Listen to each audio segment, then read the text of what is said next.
Muy buenos días a todas las personas que nos acompañan a esta cuarta edición Mesa de Trabajo Multisectorial 2023, Enfoque de Derechos Humanos y Perspectiva de Género en el Periodismo, que tiene por objetivo brindar herramientas de lenguaje inclusivo y cultura de derechos a las personas periodistas y a las personas defensoras de derechos humanos para que su cobertura incorpore el enfoque de derechos humanos y la perspectiva de género en su labor informativa.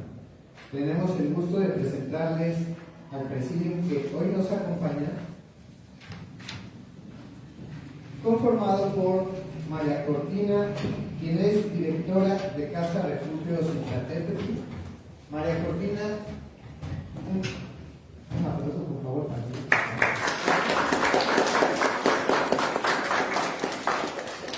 También nos acompaña el maestro Aarón Garduño Jiménez, director general de la Instancia Ejecutora del Sistema Integral de Derechos Humanos.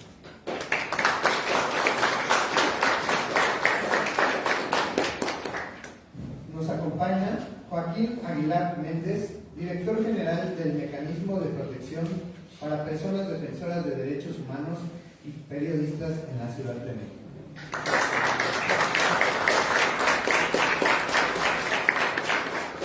Está con nosotros Dalia Sousa, directora de Zona 2.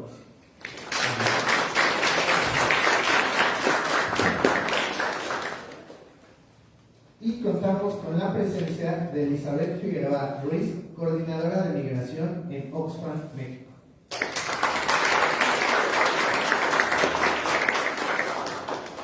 Vamos a dar el uso de la palabra a María Cortina, directora general de este recinto, quien estudió su licenciatura en la Escuela Nacional de Antropología e Historia. Se inició como periodista en la revista Proceso, fue corresponsal de guerra en Centroamérica, Colombia y Líbano. Mantuvo una columna en el diario La Crónica de Hoy durante 4 años. Ha publicado el libro El Salvador, Memoria Intacta, ¿Qué es ser mexicano?, Las verdades de Chavela y entre García Lorca y Pedro Páramo, además de varios artículos en revistas y diarios internacionales. Fue agregada de prensa de la Embajada de México en Madrid de 2000 a 2004, fue coordinadora interinstitucional de la Secretaría de Cultura de la Ciudad de México y desde hace 6 años dirige este recinto. Por favor, María Cortina. Bienvenidas, bienvenidos, bienvenidas. Estoy muy contenta, muy satisfecha de verlos aquí y de que podamos compartir nuestras urgencias y buscar soluciones juntos. Bueno, esta casa es una casa que intenta velar por la libertad de prensa, la verdad, la memoria, la justicia y los derechos culturales. Bienvenido, maestro Joaquín Aguilar, recién nombrado director general del Mecanismo de Protección Integral de Personas Defensoras de Derechos Humanos y Periodistas en la Ciudad de México. Estamos seguras de que continuaremos y reforzaremos los lazos de apoyo mutuo que hemos creado en estos 5 años. Aprovecho para agradecer a Tobián Ledesma, quien hoy enfrenta nuevos y muy importantes retos, porque sin su solidaridad y su sensibilidad, este recinto no hubiera podido abrir sus puertas a tantas mujeres, jóvenes, periodistas, buscadoras, migrantes, transexuales, feministas, que saben que sin un trabajo colectivo no avanzaremos ni como mujeres ni como sociedad. Gracias, maestro Aarón Garduño, director general de la Instancia Ejecutora del Sistema Integral de Derechos Humanos. Y gracias a Elizabeth Figueroa, ¿no?, de Migración Oxfam. Qué bueno, me da mucho gusto que estés aquí porque migración es también uno de nuestros temas principales y es muy importante hablar sobre ese tema y sobre todo saber cómo abordarlo.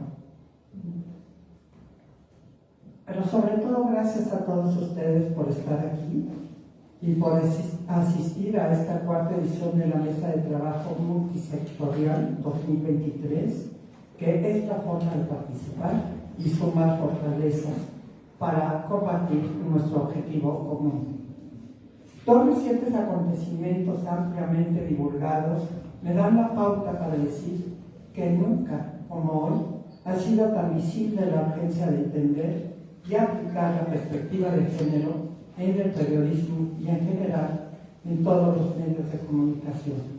Me refiero a los discursos de odio que inundaron las redes, incluso también los diarios, cuando se anunció la decisión de que Clara Brugada sería la candidata de Morena, y también al caso del magistrado Jesús Ociel Baena y su pareja.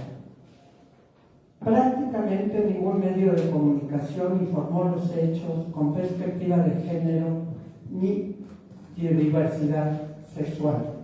Lejos de ello, revictimizaron a la mujer, en el caso de la candidata de Morena, la calificaron de inepta, la descalificaron, y más allá de los vientos políticos que hacen que la información vuele hacia caminos no previstos, en demasiadas ocasiones quedó claro que ni siquiera entiende la diferencia entre sexo y género. El machismo, la misoginia y la exclusión imperaron.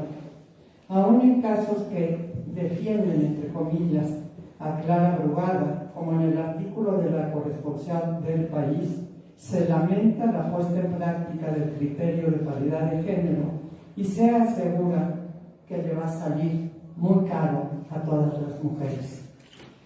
Como si la paridad de género fuera una limosna. Caridad, decían los medios, una limosna que aceptamos con sumisión y no uno de los logros. Fuimos testigos. En fin, es un hecho que lo ideal hubiera sido no tener que recurrir a la paridad de género, sino que Clara Brugada ganara por su capacidad, su compromiso, su experiencia y los logros que ha conseguido. Pero ella, como todas las mujeres, debe sortear uno y otro obstáculo que el patriarcado coloca frente a cada paso que las mujeres damos. Cuando esta sociedad deje de ser machista, misógina, excluyente, tendremos el camino más despejado para que la igualdad exista por sí misma. La magistrada y su pareja, y el caso también de Clara Brugada, nos demuestran lo mucho que nos falta. Pero para eso está aquí Dalia Sosa, directora de Zona 2. Gracias, Dalia, por compartir con nosotros, como lo harás, tu invaluable experiencia y darnos herramientas para abordar desde el ámbito de derechos humanos la violencia social y estructural de género. Eso, sin duda, nos ayudará a comprender cómo se produce la discriminación de las mujeres, por ejemplo, y las formas de transformarla. Sigamos pues adelante. Muchas gracias.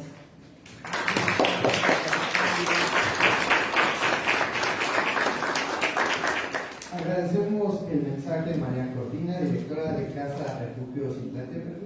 Y ahora damos la palabra al maestro Aarón Garduño Jiménez, director de la instancia ejecutora del Sistema Integral de Derechos Humanos. El maestro Aarón Garduño Jiménez es maestro en Criminología, licenciado en Derecho por la Universidad Nacional Autónoma de México, con formación complementaria en Derechos Humanos, Políticas Públicas y Presupuesto, Criminalística, Protección de Datos Personales y Derecho Penal. Se desempeñó como director de Administración y Servicios Escolares en el Instituto de Formación Profesional y Estudios Superiores de la Fiscalía General de Justicia de la Ciudad de México. Fungió como asesor en la entonces Secretaría Ejecutiva del Mecanismo de Seguimiento y Evaluación del Programa de Derechos Humanos de la Ciudad de México, coordinando el seguimiento y evaluación del Núcleo de Acceso a la Justicia, así como en la vinculación de dicho programa con la Constitución de la Ciudad de México.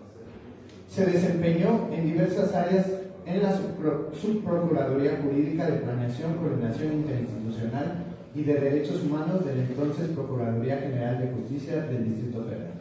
Actualmente es director general de la instancia ejecutora del Sistema Integral de Derechos Humanos, la cual depende de la Secretaría de Gobierno de la Ciudad de México. Por favor. Muchas gracias. Buenos días a todas, todos, todes. Qué bueno que estén aquí. María Cortina, gracias por abrirnos las puertas de este bello recinto, por tu excelente, felicidades por tu excelente trayectoria. y felicidades por esa lucha que se vive desde aquí, digo, derivado de la experiencia que tienes y ahora creo que lo tienes clarísimo, que es aprovechar este recinto, abrirlo, atender las causas, ¿no? Y justamente hoy es uno de estos días, ¿no? Y creo que has puesto el contexto adecuado, el preámbulo de lo que nos espera el día de hoy, a todas, a todos. Bienvenido, Joaquín Aguilar, a este reto y a los próximos por venir, que seguramente también lo harás de muy buena manera, también con toda esa experiencia que tienes. Dalia Sousa y Elizabeth Figueroa pues, son las especialistas, las que nos van a poner todo lo que tendríamos que atender, desde lo más básico hasta ejemplos ya muy concretos como los que ha tomado María Cortina, y que para eso es el evento del día de hoy. Queremos contarles que nosotros, como instancia ejecutora del Sistema Integral de Derechos Humanos, antes teníamos otro nombre más largo, pero decir que hemos estado en el análisis de la política pública desde hace muchos años, desde el primer diagnóstico de derechos humanos, desde el primer programa, referíamos que tendríamos que abordar las problemáticas que afectan a las personas periodistas y defensoras de derechos humanos desde diversos ámbitos. En el programa de 2016 incluimos un capítulo específico para atender estas problemáticas, identificando cuáles eran las brechas, cuáles eran los entes que tendrían que desarrollar acciones en el sentido de garantizar el derecho a estas dos profesiones y todo lo que va implicando.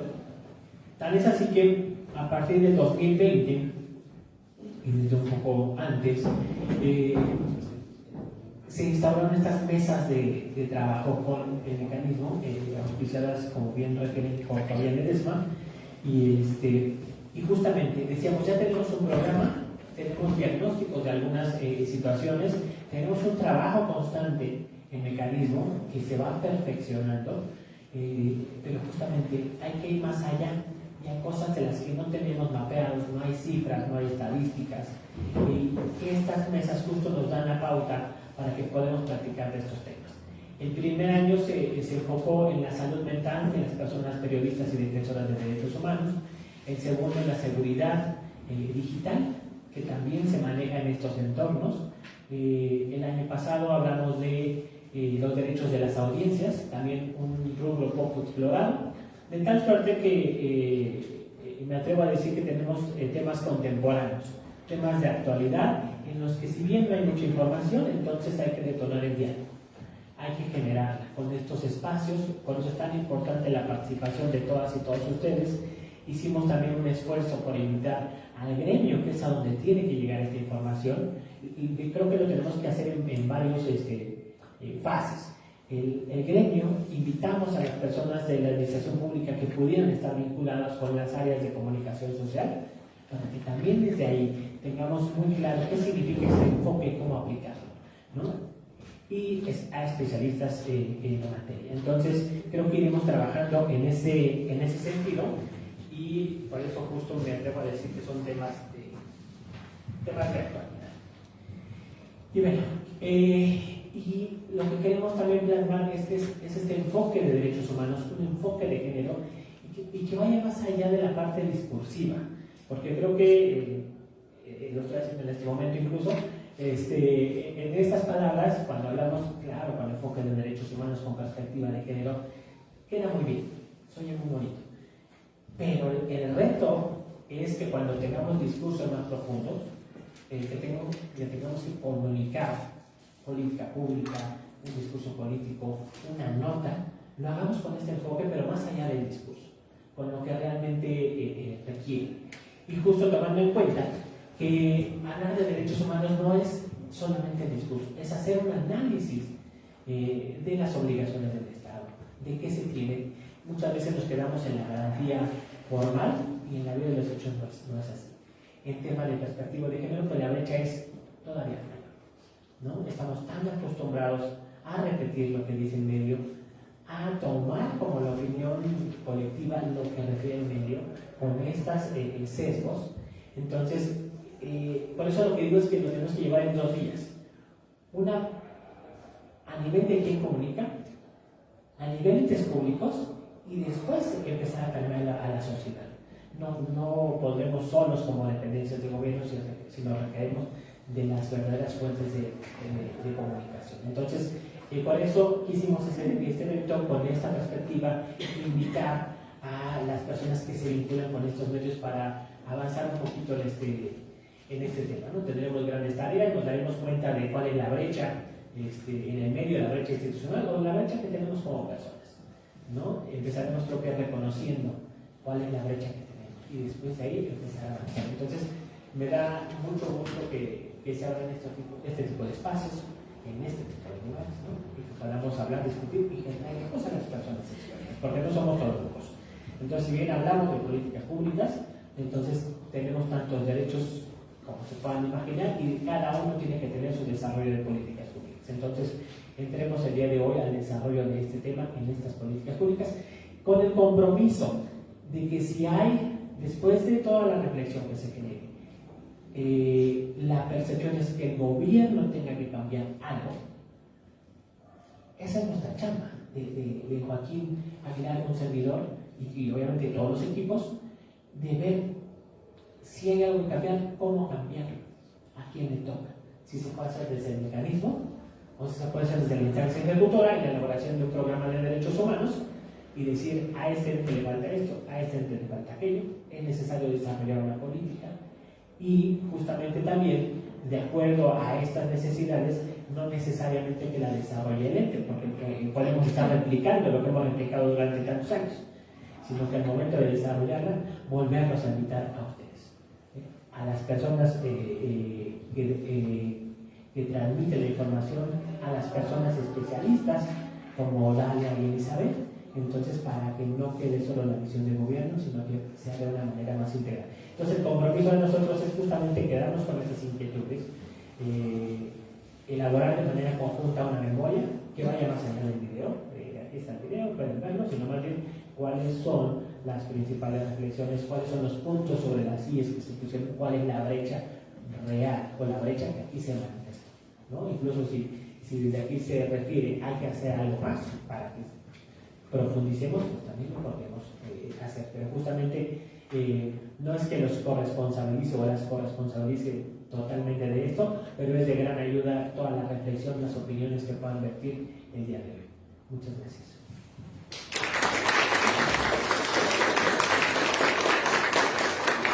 Agradecemos el mensaje del maestro Aaron Garduño Jiménez, director de la instancia ejecutora del Sistema Integral de Derechos Humanos, y ahora le pediríamos a Elizabeth Figueroa Ruiz, coordinadora de migración de Oxfam México, que es uno de los 21 afiliados de la Confederación Oxfam Internacional con presencia en 85 países.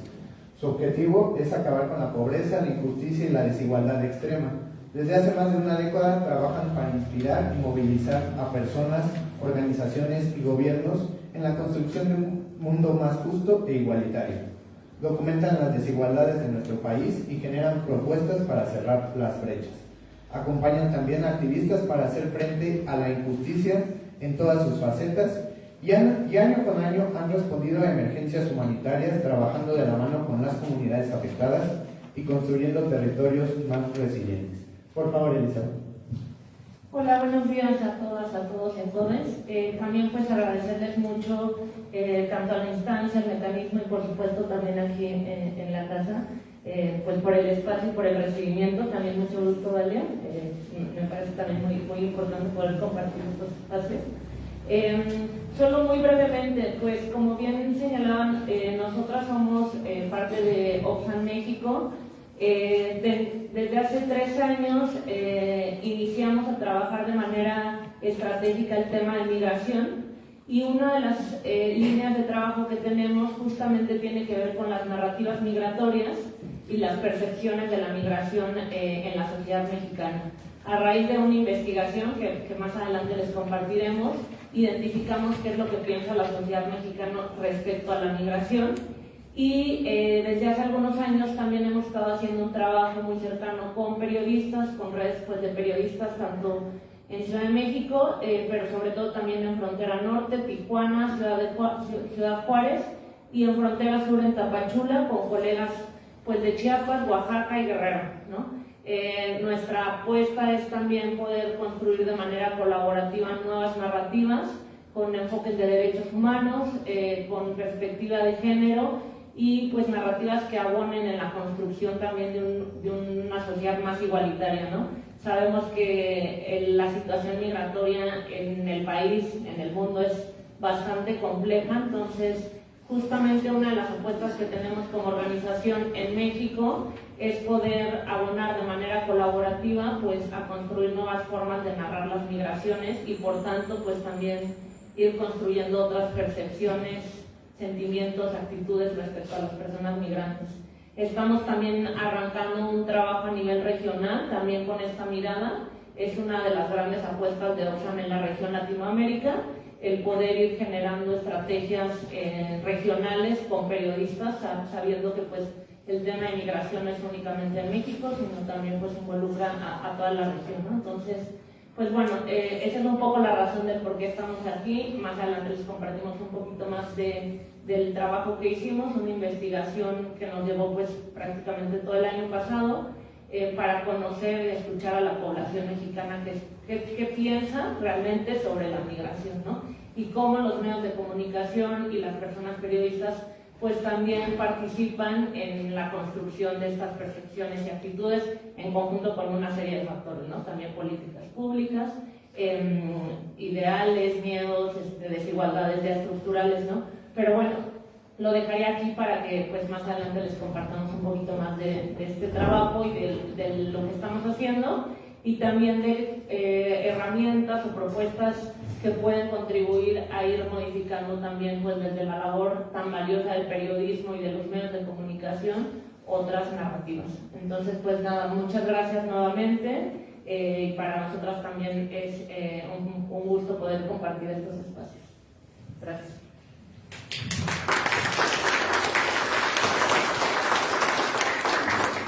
Agradecemos a Elizabeth Figueroa Ruiz, coordinadora de Migración en Oxfam México, su mensaje. Y ahora pediríamos a Dalia Sousa, quien es licenciada en Periodismo y maestra en Gestión y Desarrollo Social por la Universidad de Guadalajara.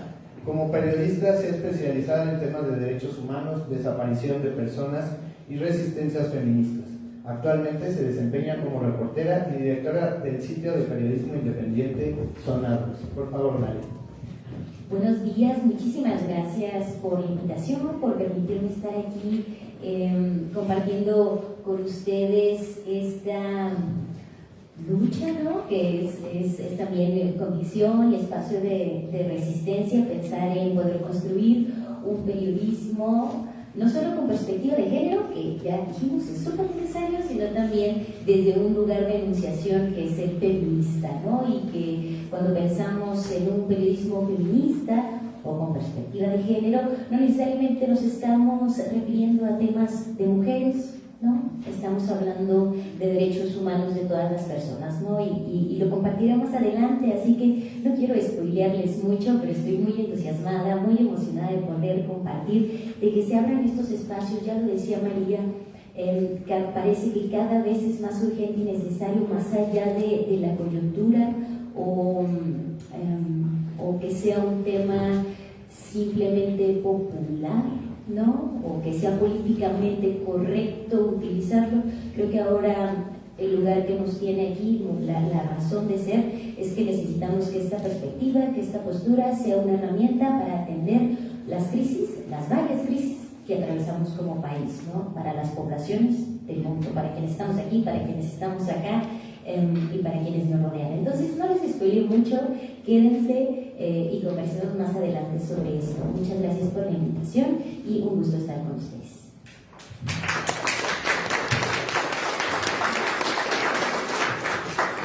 Agradecemos las palabras de Dalia Sousa y ahora damos la palabra a Joaquín Aguilar Méndez, director del Mecanismo de Protección a Personas Defensoras de Derechos y Personas Periodistas en la Ciudad de México.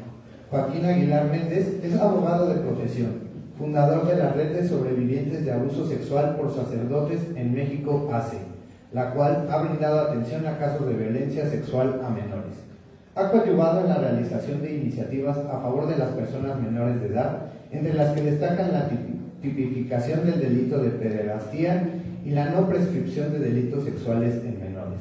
Integrante del equipo redactor encargado de la elaboración en el 2014 del informe Sombra, con respecto a la situación de los casos de pederastía clerical en el mundo, mismo que fue presentado al Comité de los Derechos del Niño, organismo adscrito a la Organización de las Naciones Unidas, en el umbral de la comparecencia del Estado Vaticano ante dicho organismo.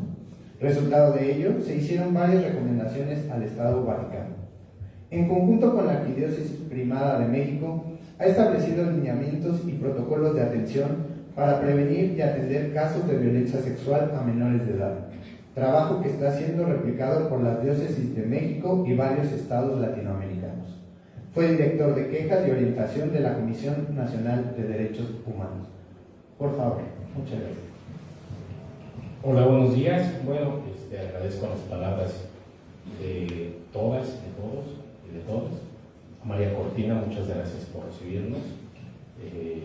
Creo que le has conocí este restaurante. Gracias por todo, gracias por recibirme también. Y bueno, el panel, Elizabeth, Daria, muchas gracias. Escribí unas palabras, voy comenzando apenas, pero quisiera retomar un poco un par de minutos. Como bien lo dicen, hace unos años yo fui víctima de violencia sexual. Y yo recuerdo muy bien los periodistas que literalmente se lanzaron contra mí por haber denunciado. Eran brutales, no había perspectiva, era en la víctima, pero todo por proteger a un poder o varios poderes. Hice la denuncia hace aproximadamente 20 años y es lamentable darnos cuenta que al día de hoy no ha cambiado mucho. Retomo los casos que había planteado María, con el caso de Clara Brugada, toda esta estrategia mediática que ha habido para denostarla a ella y su trabajo. En el caso de el magistrado, le magistrado, exactamente, que no han tenido, pero ni tantita compasión para pisotear, porque inclusive el simple hecho de llamarlo magistrado, cuando él estaba asumiendo otra identidad, era una ofensa para su memoria. No hay un respeto, pareciera que nada más es el escándalo, esta nota vende, las fotos con sangre. Desafortunadamente nos encontramos en un momento en el que, reitero, yo lo viví hace cerca de 20 años y a este momento nada ha cambiado. Incluso creo que el morbo ha hecho que sean todavía más viscerales en muchas ocasiones. Entonces, bueno, ya, ahora sí ya puedo decir mis palabras. Perdón. Bueno, antes que nada y reiterar el agradecimiento, quiero decir que espacios como esta mesa son primordiales para construir un diálogo y generar los cambios necesarios para mejorar la labor periodística. Los temas a tratar el día de hoy tienen relevancia tanto para los medios de comunicación como para la sociedad. Quiero destacar que la forma de comunicación y dar a conocer lo que considera noticia ha revolucionado, por lo que también tiene mayor efecto en la sociedad. Los medios de comunicación tienen la responsabilidad de fomentar y difundir en cada palabra los derechos humanos. También en este momento quiero destacar la enorme valentía que han mostrado muchos medios y periodistas a lo largo de la historia por denunciar y exponer actos que afectan los derechos de la ciudadanía. Como parte de los medios y los periodistas, como parte de la sociedad y en conjunto, tenemos que erradicar la desigualdad, discriminación y violencia en contra de las mujeres, evitando remarcar estereotipos tradicionales de género. Es muy importante entender la forma de tocar y de manejar la información sobre los casos de violencia, evitando la revictimización para los que se están informando. Por otro lado, conocemos y estamos inmersos en temas de migración. Hay mucha desinformación al respecto. No terminamos de entender como sociedad el por qué están migrando a otro país. Están saliéndose de su país. No lo están haciendo en la gran mayoría por gusto. y tampoco hemos generado estrategias de las cuales, digamos, la compañera Dalia nos va a dar a entender, para atender inclusive este problema que al final del día es mundial. ¿Qué es lo que está provocando? Que es toda esta información o sobreinformación que vean, que se está manejando estos estereotipos, que hay discriminación.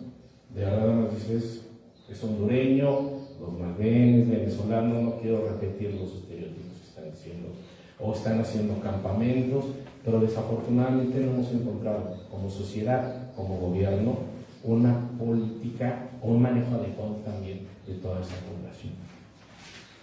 Por último, y para lograr estos objetivos, requerimos de la colaboración constante, retomando lo que dice también Aaron, el diálogo abierto y la retroalimentación, que es muy importante y que son elementos clave para fortalecer la labor de los periodistas y los medios de comunicación. Muchas gracias.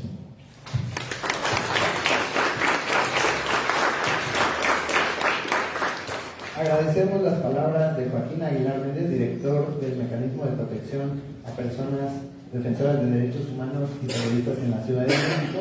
Y con esta mesa damos por inaugurado este evento. Le invitamos al panel participar en la conferencia magistral que nos dará Dalia Sousa. A las personas asistentes les pedimos permanecer en sus lugares, en tanto movemos la logística para iniciar con la primera conferencia magistral. También a las personas que nos están sintonizando en las redes sociales les pedimos unos minutos. Muchas gracias.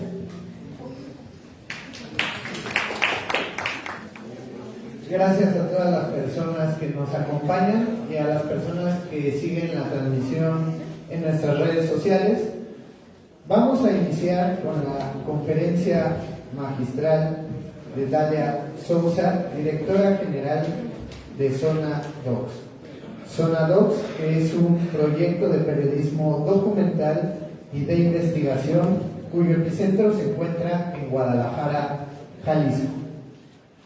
La conferencia magistral lleva por nombre Periodismo Feminista, una postura de derechos humanos para abordar la violencia social y estructural de género.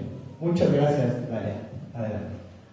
Muchas gracias a, como dijimos, todas, todos, todes, por acompañarnos esta mañana, por la invitación del mecanismo a estar aquí, a tener la posibilidad de compartir con ustedes. Esto que ya les adelantaba no solo se trata de una idea, de un tema políticamente correcto de abordar dentro de nuestras redacciones, dentro de nuestro trabajo cotidiano, sino también, y lo que vengo a proponerles hoy, sin que sea aleccionador, ¿no? Una postura, un lugar de resistencia, porque como ven, ¿no? Luego de repensarlo mucho dije, abordar, no, vamos a ponerle resistir, ¿no? Porque me parece que desde este lugar, desde esta postura feminista, desde el periodismo como una ética, como una herramienta, podemos construir nuevos escenarios de vida para las personas que lo necesitan, porque sí, yo creo que el periodismo, desde su responsabilidad, desde su deber social, puede transformar la realidad de las personas, ¿no? Probablemente una nota no cambiará la vida de alguien, pero sí abonará a que sea mucho mejor, y ese es el lugar desde donde me posicioné el día de hoy para compartirles esta presentación, estas explicaciones. Algo más que quiero compartirles es que justo desde esta postura feminista, desde el que me enuncio como periodista, además de no buscar, aleccionarles, ¿no? Al final del día ustedes tendrán la mejor opinión, la mejor decisión. También quiero decirles que esta presentación está construida con las voces de otras periodistas, ¿no? Que se enuncian desde ese lugar.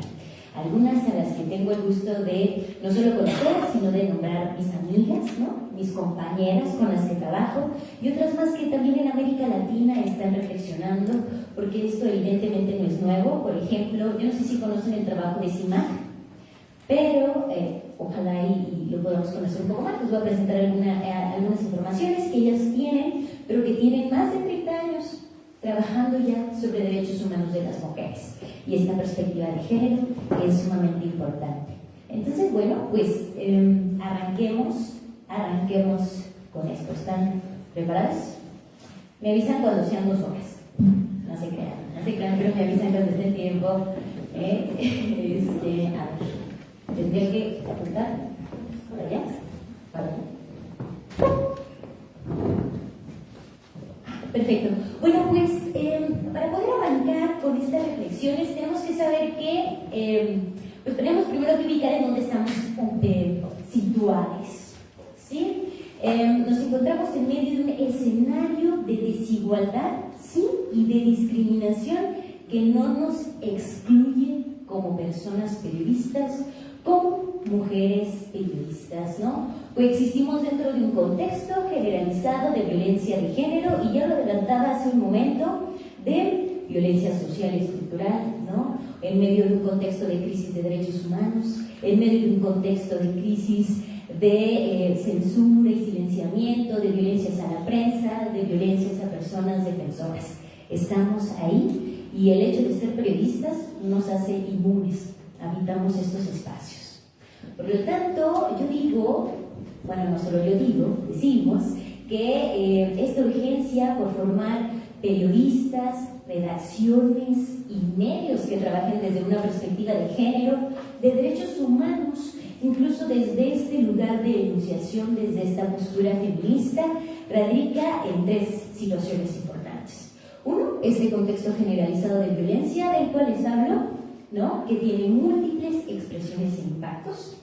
2, que esta violencia, si la podemos nombrar así, vinculada al género, o esta violencia de género, prevalece y se reproduce en todos los espacios de la vida de las personas, especialmente de las mujeres y de las distintas disidencias sexogenéricas, en espacios íntimos, privados, públicos y políticos, para muestra lo que hemos venido hablando hasta ahora. Y 3, bueno, pues que es necesario contextualizar este escenario de violencia, pero sobre todo todas estas formas de resistencia, ¿no? Las formas en las que las personas están resistiendo a estos escenarios tan complejos.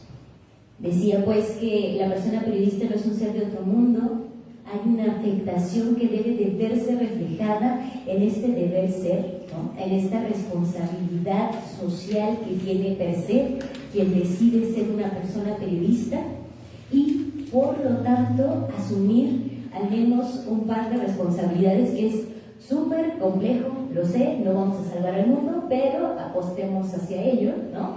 Que tendría que estar bajo estas 2 líneas. 1, nombrar, visibilizar y denunciar para contribuir a que estas violencias cesen.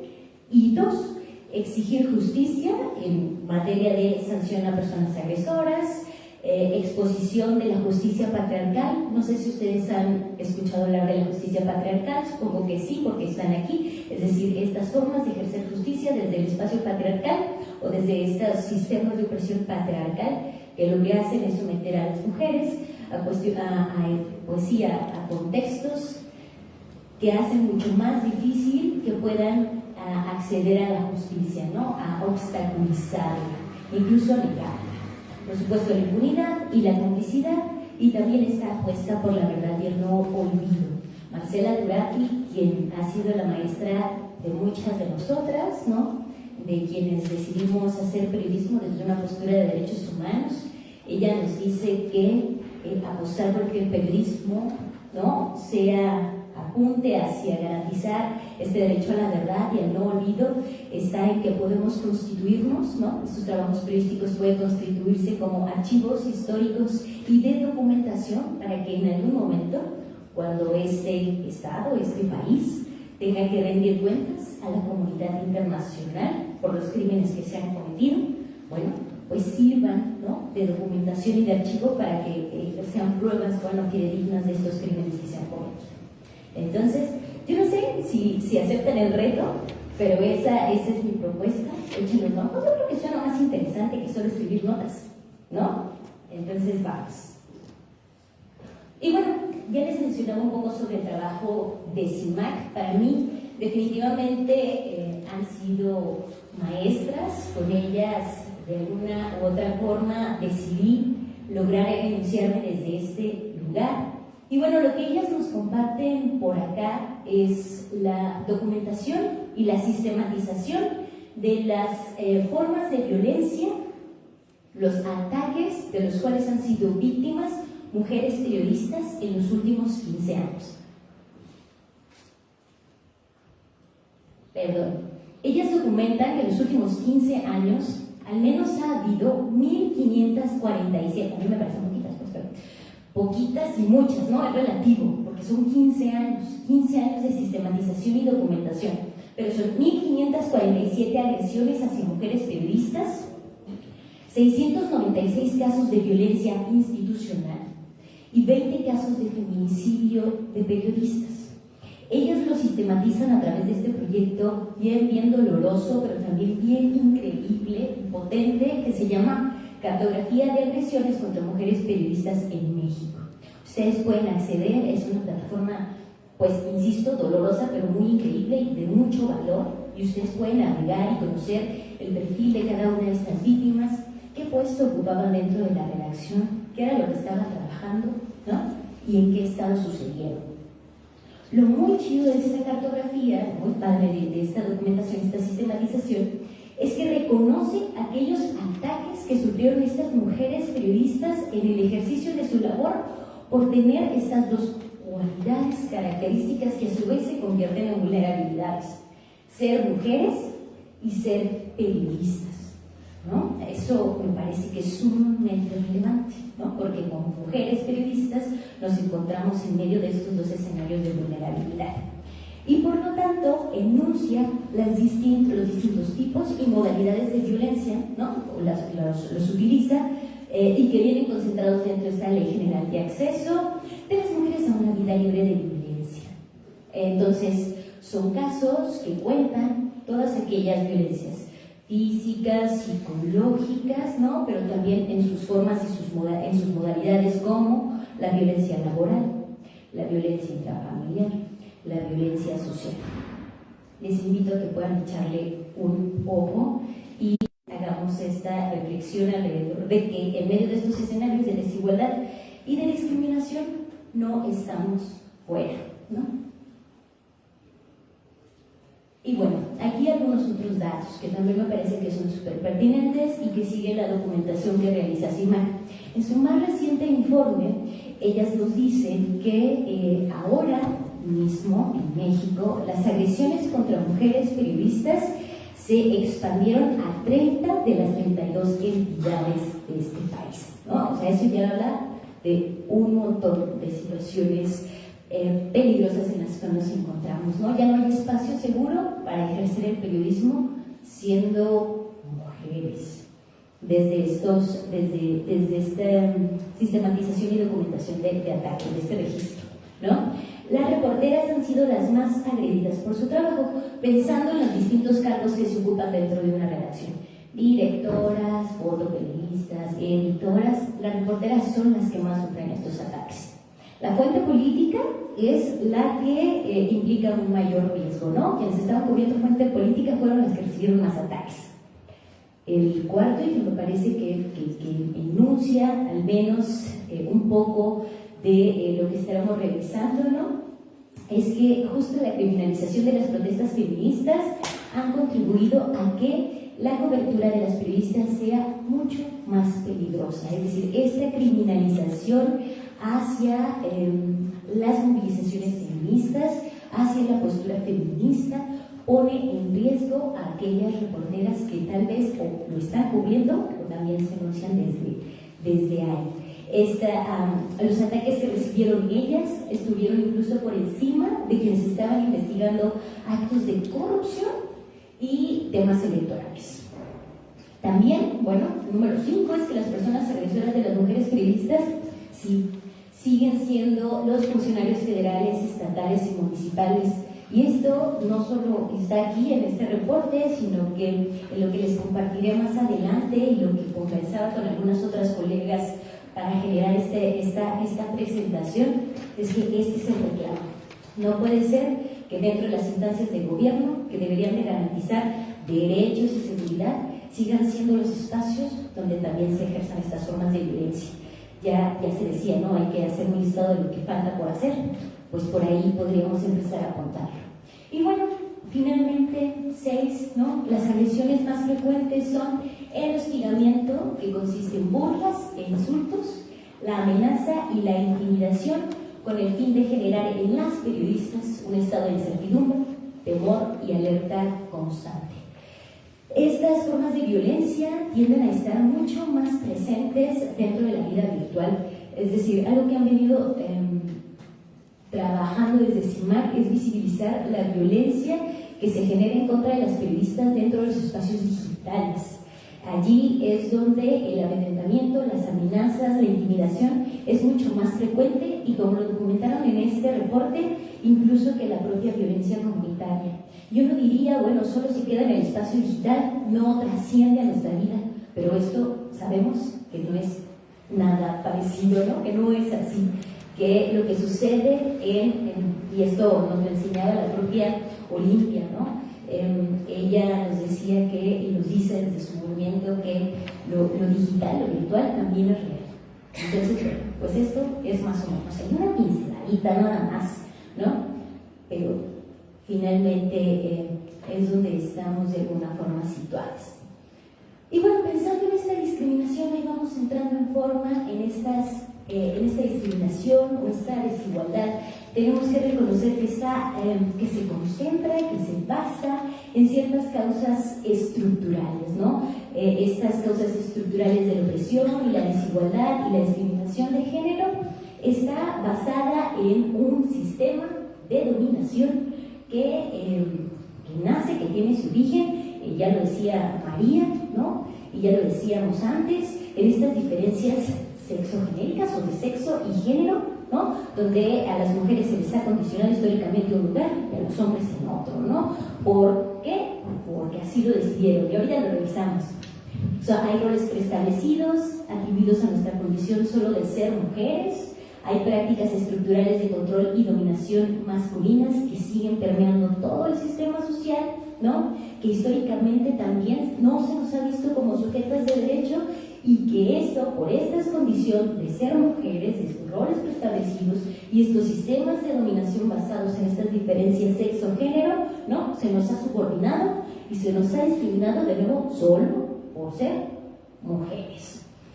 La maestra, la doctora, creo, Estrada Mendoza del Observatorio Ciudadano Nacional del Feminicidio, nos dice que no es que nazcamos vulnerables, ¿no? Son estos escenarios de desigualdad los que nos ponen en contextos de vulneración.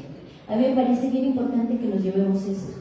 No nacemos per se vulnerables, ¿no? Son estos contextos de desigualdad, estos sistemas de opresión y de dominación los que nos vuelven de esta forma. Y también algo que en lo que quiero que se lleven es que son estas sumas de violencia basadas en el género, en el ser mujeres, la forma, la muestra más brutal de la discriminación de género. Yo les compartía hace un instante, cuando les hablaba sobre la cartografía, que algo que hicieron desde CIMAC para poder sistematizar esta información es que ellas identificaban no solo las formas de violencia que se ejercían por ser mujeres, sino en esta doble vulnerabilidad, ser periodistas y ser mujeres. Pues más o menos de esto se trata. Pero también hay otra suma de desigualdades que no solo están basadas en el sexo o en el género como categorías de análisis. Esta es la parte más teórica, va a ser muy rápido, les prometo que no la van a sentir tanto y ahorita dialogamos, seguramente la vamos a poder construir juntas, ¿no? Pero hay otras categorías que también generan desigualdad, insisto, no solo el sexo y el género. Está la raza, el estatus, la clase, la edad, la procedencia, el idioma, la capacidad, la identidad, la orientación sexual, ¿no? Que se configuran en algo que ahorita revisaremos, se llaman interseccionalidades. ¿Alguien ha escuchado hablar de la interseccionalidad? ¿Alguien me puede decir qué es la interseccionalidad antes de avanzar a la siguiente diapositiva? No, si hay respuesta correcta, hay correcta, pero podemos avanzar hacia construir algo. Por allá, por acá, pero sí lo hemos escuchado. ¿No hemos escuchado? Sí hemos escuchado. Alguien sí y alguien no. Está bien, está bien. Creo que finalmente como una categoría de análisis análisis y también como una forma para poder interpretar la realidad, va a ser mucho más sencilla de lo que suena, ¿sí? Bueno, sencillo, complejo, tal vez dividirla no es tan fácil, ¿no? Pero bueno, este circulito que ven acá, ¿no? Es las opresiones y privilegios que tenemos como personas que habitamos y formamos partes de distintas comunidades, por nombrarlo así, ¿no? Y es Kimberly Williams quien construye este concepto de interseccionalidad. Ella lo que buscaba era ayudar a visibilizar las múltiples formas de opresión que sufrían las mujeres negras trabajadoras, ¿no? Ya verán cómo pensando en esta, es una especie de rueda de la fortuna. Mujeres negras trabajadoras, ¿no? Estas mujeres pertenecían a más de una comunidad. Para lo que nos ayuda este concepto de la interseccionalidad es justo a entender esto mismo que hacía Kimberly con su trabajo. Kimberly, ¿verdad? Como si fuera mi amiga, ojalá que sí, pero no lo es. Las múltiples formas en las que más de una persona o una persona se enfrenta a distintas vulnerabilidades u opresiones, pero también enfrenta distintos privilegios por pertenecer a estas.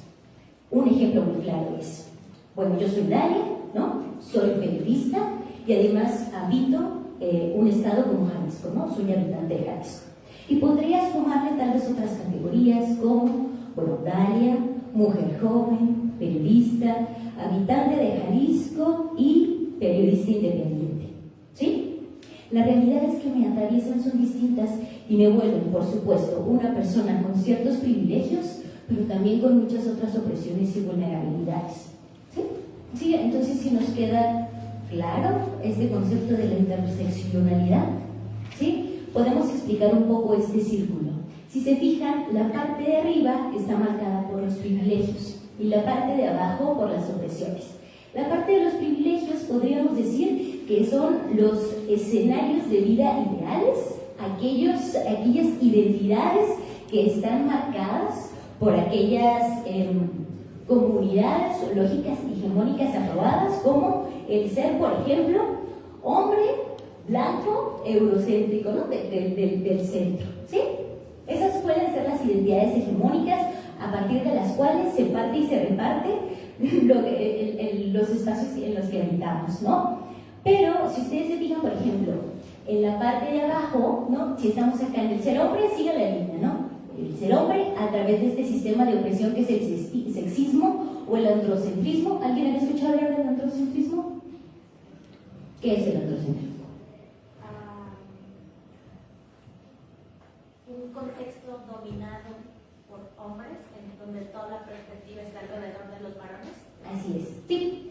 Y sí, en general, por lo regular, por ejemplo, la medicina suele ser androcentrista, ¿no? Los cuerpos de los hombres se utilizan como referente para tratar, por ejemplo, enfermedades de mujeres.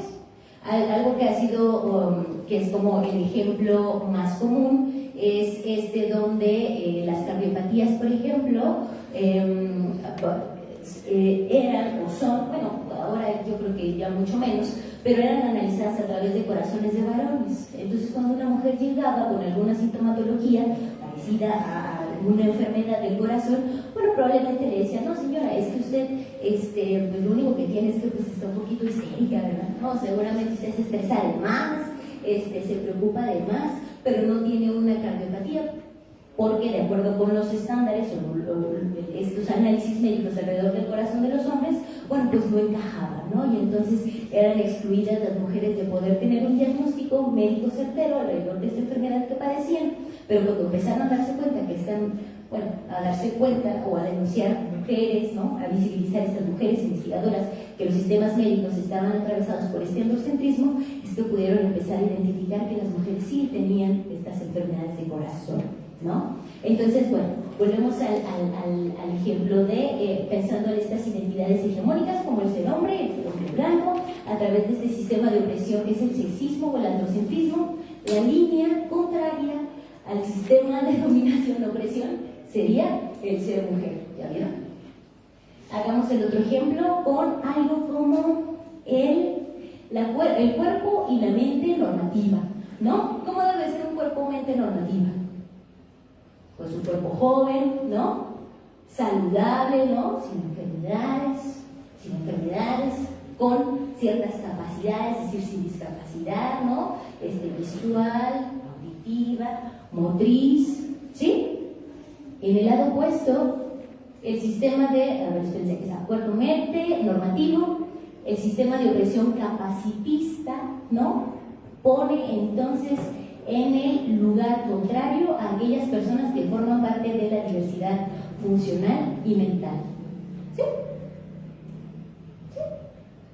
Creo que, y bueno, más allá de que podamos terminar sabiendo y ser especialistas de la interseccionalidad, la invitación es que ustedes puedan identificar, y esto funciona muy bien, a mí me ha servido mucho para hacer algunos trabajos periodísticos, identificar de qué poblaciones estoy hablando, qué vulnerabilidades les atraviesan y cuáles son estos sistemas de opresión que están ahí, para no normalizarlos, ¿no? Para cuestionarlos, así como las mujeres se cuestionaron, ¿no? Que sus enfermedades del corazón sí eran enfermedades y que no simplemente estaban teniendo una taquicardia X porque se preocupaban de más, ¿sí? Para eso es lo que queremos, para eso queremos que nos sirvan esta explicación que nos daba Kimberly Williams alrededor de las interseccionalidades. ¿Dudas alrededor de esto? Igual les voy a dejar mi presentación, por si la quieren.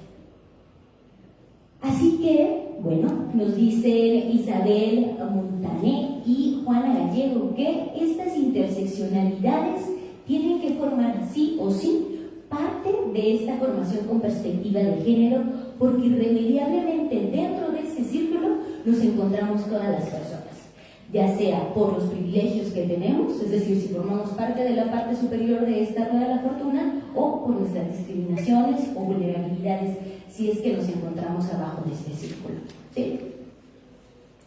Y bueno, aquí vamos, ya dejamos de lado esta parte teórica, ¿no? Un poquito, y hablamos ahora entonces de una agenda de derechos humanos. ¿Qué es lo que yo quiero proponerles? Una agenda de derechos humanos y feminista. Se los adelantaba también en esta mesa previa a la conferencia.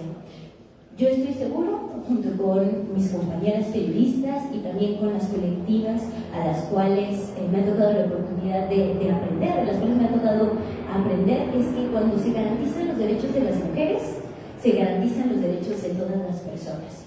Porque en una agenda de derechos humanos, ¿no? Una agenda periodística de derechos humanos, lo que busca es justo nombrar y dar visibilidad a aquellas personas o grupos de la sociedad que históricamente han sido excluidas.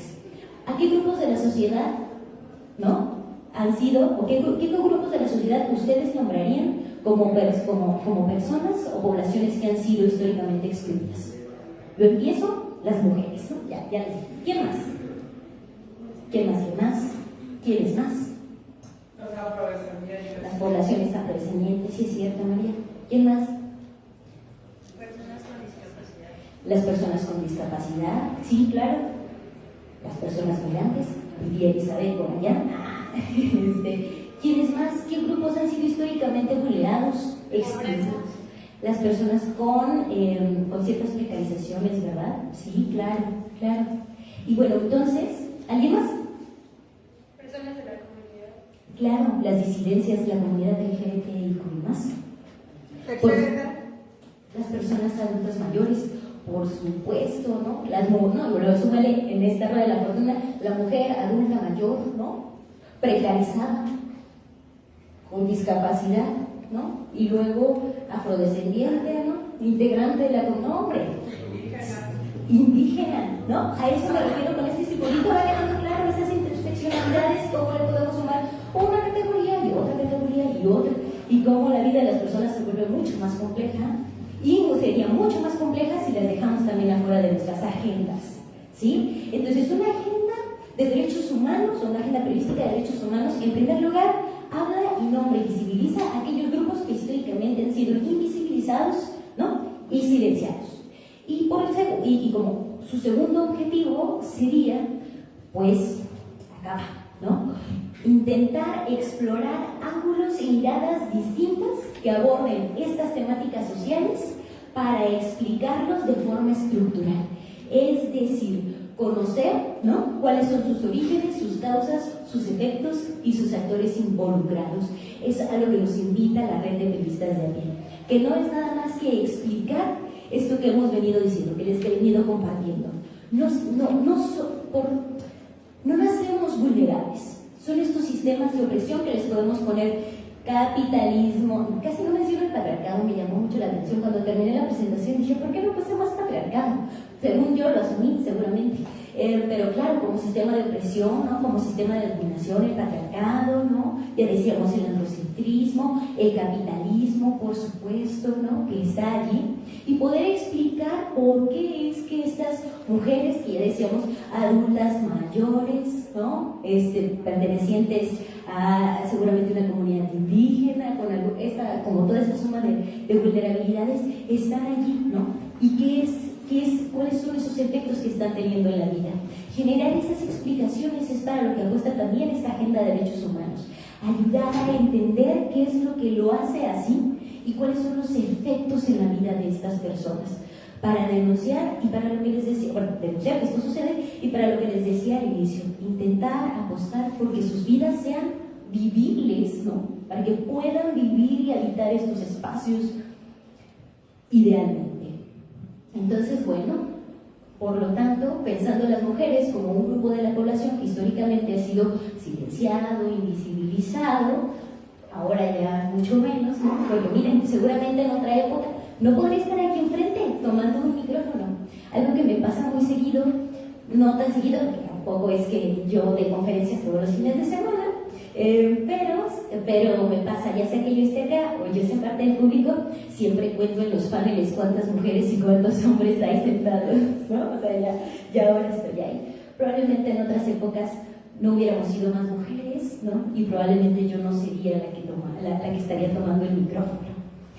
Entonces, pensando eso, apostaríamos entonces por visibilizar estos grupos, principalmente mujeres, por supuesto cuerpos feminizados o personas feminizadas, disidencias, ¿no?, a quienes nombramos parte de la comunidad o se nombran parte de la comunidad LGBT, para posicionarlos, por un lado, y explicar cuáles son las violencias que les atraviesan, con el fin, sí, de transformar y garantizar, transformar sus escenarios de vida y garantizar que sus derechos humanos sean respetados. ¿Sí? Y bueno, ahí vamos, vamos adelantándonos ahora ya para hablar de esta perspectiva feminista como una ética periodística, ¿no?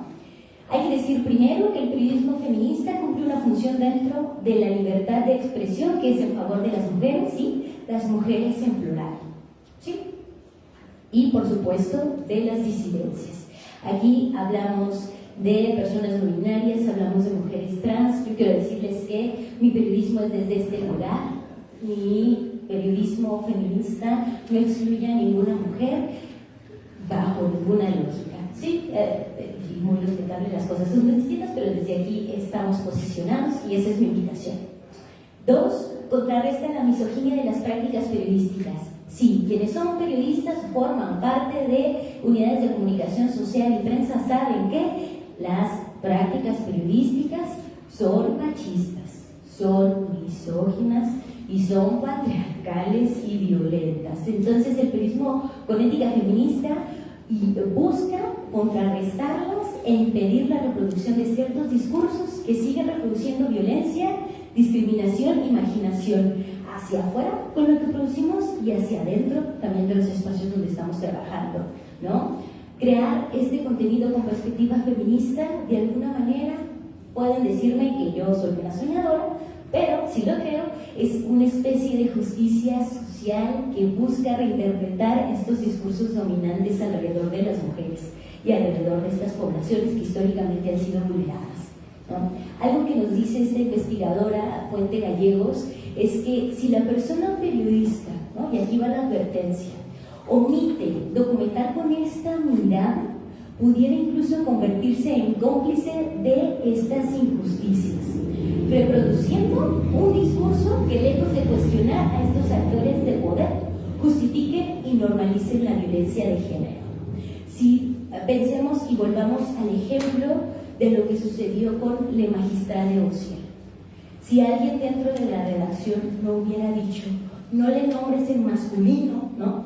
Sus pronombres son neutros, son ella, y tenemos que titular como le magistrade, porque supongo que en sus redacciones, o en sus aulas, o en sus unidades de comunicación social, cuando llegó esto a sus mesas, tuvieron que tomar decisiones si es que no formaba parte de las lógicas internas del medio sobre cómo nombrar. Si no hubo alguien que cuestionó que esos titulares o que esa nota se nombrara a la persona desde su identidad, ¿no? Seguramente lo que hubiera pasado, pasó. Yo espero que no. Yo espero que ustedes sí hayan titulado la magistrada de la red de periodistas de a pie, de aquellos medios que publicaron las imágenes de cómo encontraron su cuerpo, ¿no? Sin cuestionar si esto era más allá de correcto o ético, ¿no? Y más allá de ético, ¿no? Que apostara por sus o que respetara sus derechos humanos como persona y también de su familia, ¿sí? Entonces, deben de existir sí o no estas reflexiones dentro de las redacciones para hacer un trabajo periodístico, insisto, ético y en favor de los derechos humanos de las personas. Lo bueno es que sabemos que ahora habrá una investigación y se tendrá que sancionar tanto a quienes filtraron esas imágenes, ¿no? Las imágenes de Ociel, como a quienes decidieron dentro de las redacciones publicar. Eso es lamentable, porque ya vemos que hasta puede haber consecuencias penales. Ahí está. Así que, bueno, pues lo que les propongo es que asumamos esta perspectiva feminista como una ética, como parte de nuestra ética, y también como una herramienta en la promoción de los derechos humanos de las personas, que reconoce, cuestiona y explica estos contextos de desigualdad y discriminación histórica basadas en las diferencias sexo-género, pero también en las otras categorías que revisamos, y estas estructuras de sometimiento, dominación, vulneración, ¿no? Subordinación sobre los cuerpos y las vidas de las mujeres, disidencias y personas feminizadas. Y bueno, por acá vemos, esto seguramente les parecerá muy normal, ¿no? Las compas feministas de las colectivas nacionales pues hicieron un gran trabajo por hablar de estas gafas violetas, ¿no? Que era una invitación, sí, desde el activismo, pero que también invitaban a las personas periodistas a poder mirar a través de estas, ¿no? Y la invitación, por lo tanto, a pensar que el periodismo feminista debe de tener como este deber ser del periodismo, es que más allá de la discusión alrededor de la objetividad, díganme si ustedes siguen reflexionando alrededor de la objetividad, que existe y no existe, ojalá que si no, está bien también, ¿no? La idea es que ya la superemos. Más allá de esto, cuando pensamos en periodismo feminista, primero debemos saber que el periodismo es un método para interpretar, analizar la realidad. Y cuando lo hacemos desde este posicionamiento feminista, pues lo que hacemos es utilizar estos lentes violeta, ¿no? Y estos feminismos para poder analizarlo, ¿no? Y cuestionarnos estas cosas que hacíamos hace un momento con el caso de Ociel, ¿no? O esta reflexión que les invitaba a hacer alrededor de esta ruleta rusa, ¿no? De las vulneraciones. Cuando lo hacemos a través de los ojos del feminismo, probablemente habrá muchas cosas que nos sorprendan y que no deban de suceder. Un ejemplo muy claro era esto que les decía. Ahora no hay lugar, no hay pan en el que vaya, en el que no cuente cuántas mujeres hay enfrente y cuántos hombres hay, ¿no? El otro día veía un trabajo de una colega que hizo justo sobre el lugar de las mujeres empresarias, ¿no? Y llamaba mucho la atención porque justo estaban en una conferencia, supongo que aquí en Palacio de Gobierno, ¿no? Y era un foro de empresarios y empresarias, pero la mesa estaba llena de empresarios y solo había una mujer, ¿no? Estas brechas de género que siguen estando ahí presentes y que, bueno, probablemente para digámoslo así, una persona que ha ostentado privilegios y que de acuerdo con este círculo o esta ruleta que les mostraba, forma parte de estos sistemas de dominación o de estos grupos privilegiados, que sería un hombre, tal vez un hombre le parecería normal, ¿no? Pues claro, ¿cómo son los negocios? ¿Los negocios de quién son? de los hombres, ¿no? No, claro que no, son de todas las personas, ¿sí? ¿Sí? Y probablemente eso no llamará la atención, pero después de salir de esta conferencia, ustedes no van a dejar de contar cuántas personas están sentadas dentro de un panel teniendo la posibilidad de hablar. Es el ejemplo más básico, pero la idea es observar desde ahí, cuestionar, criticar, y criticar en el sentido de analizar, ¿no?, qué es lo que sucede. Y entonces, bueno, también desde acá yo les digo que la apuesta, lo que nos dicen es que cuando hacemos periodismo feminista, estamos apostando por un periodismo complejo, de profundidad, de calidad, ¿no? Por periodismo, porque sí, seguimos haciendo periodismo, aunque lo hagamos desde este análisis, porque ya dijimos, y lo revisaremos en breve, es un método de análisis de la realidad, finalmente, ¿no? Pero sobre todo con la fuerza de su potencia transformadora. Y bueno, esta también es una advertencia. No importa quién seas, no importa la identidad desde donde te encuentres, si estás dentro de un espacio donde haces periodismo, comunicación social, función pública, sí o sí hay que tener una formación con perspectiva de género. Y a mí me encanta esto porque nos interpela a todas las personas que estamos aquí sentadas, ¿sí? A todas y cada una, no importa. Todas las personas y todas las actividades que desempeñamos de alguna manera u otra están atravesadas por una desigualdad, la desigualdad histórica más recurrente, ¿no? La más fuerte de alguna manera, que es de este sistema sexo-género que revisamos al inicio, nos somete, nos ha subordinado históricamente a un lugar, solo por haber nacido lo que nacimos, ¿no? En este caso, por ser mujeres. Y bueno, yo acá, para quienes están diciendo, pero ¿cómo que? ¿No? ¿Cómo que tengo que ser feminista? ¿Cómo que tengo que ser, tengo que tener una perspectiva de género? No, me parece injusto. Yo solo vine hoy a... pues sí, yo les quiero decir que esta postura no es limitativa, ¿no? Que por el contrario, la idea es que amplíe nuestra capacidad de interpretación de la realidad, incluso, y se los mencionaré más adelante, incluso nuestra propia práctica profesional, porque nos permite ser conscientes de cómo el género atraviesa toda aquella información que producimos. Dos, nos mete sí o sí en una constante reflexión, ¿no? Un ejercicio de reflexión interseccional, ese que revisábamos antes. Y tres, sí o sí cuestionar esta cultura profesional que oculta tras de sí también estas visiones androcéntricas del mundo y de las formas de trabajar, ¿no? Y que ciertamente ha dejado en los márgenes en nuestra historia a ciertos grupos de la población. ¿Sí? ¿Sí? ¿Sí? Y bueno, aquí seguramente ustedes dirán, porque hay una gran crítica, ¿no? Hay quien, y a mí me preocupaba un poco cuando le compartí a Jimena la presentación de periodismo feminista, ¿no? A mí me da miedo a veces nombrarme periodista feminista porque hay quienes habitan Feministland, miren, dice cómo se llama, Feministland, ¿no? Que es este lugar donde todas sabemos todas las teorías y lo sabemos a la perfección, el círculo de la interseccionalidad y sabemos cuáles son los privilegios y los sistemas de opresión y todo este rollo tan complejo, da mucho miedo y además el posicionamiento desde ahí con estos escenarios de criminalización de las protestas, de los movimientos, nos ponen también en escenarios de vulnerabilidad e incluso de exclusión dentro de estos propios círculos, ¿no? Lo vuelve peligroso. Pero vamos a pensar que esto es posible, ¿sí? Y ustedes, de acuerdo con lo que les he venido compartiendo, podrían, sí o no, nombrarse feministas, pero lo que tal vez no podrían negarse es a tener una perspectiva de género dentro de su trabajo. Entonces, cuando hablamos, ¿no?, de género, hablamos que el género es una categoría de análisis como raza, como estatus, como clase, ¿no?, que revisamos antes, y podríamos nombrarla como una forma de mirar e interpretar.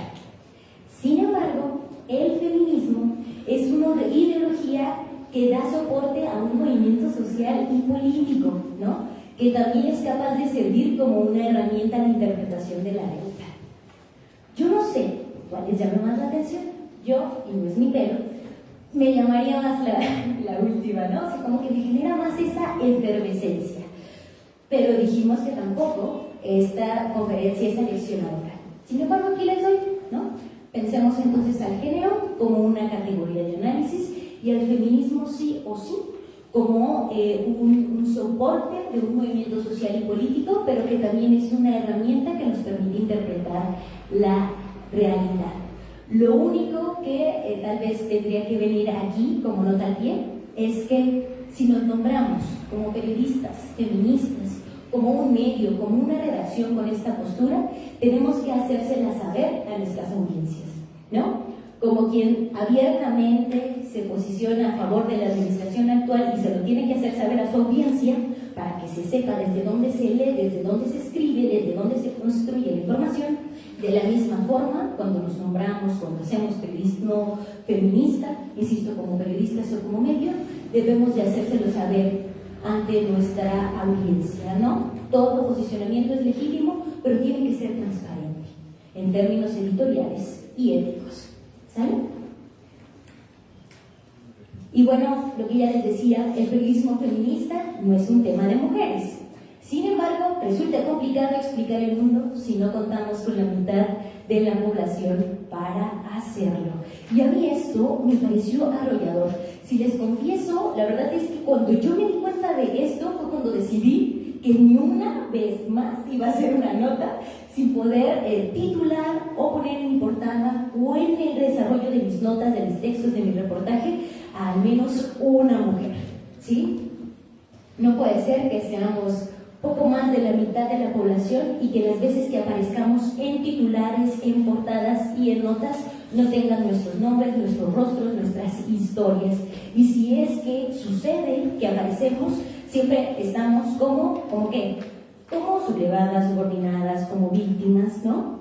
Esas son las categorías que nos ponen.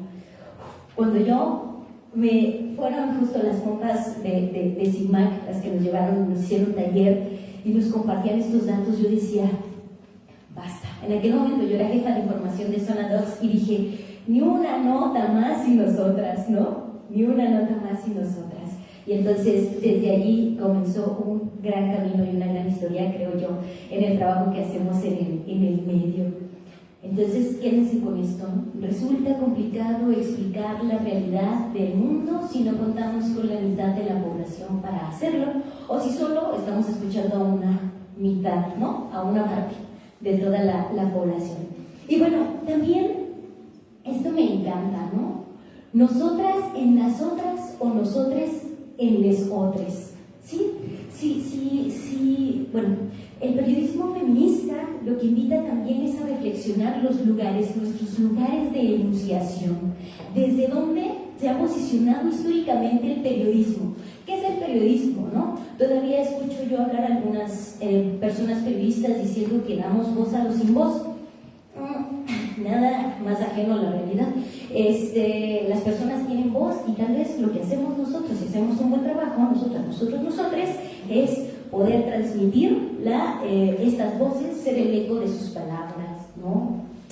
A mí me parece que eso es lo importante.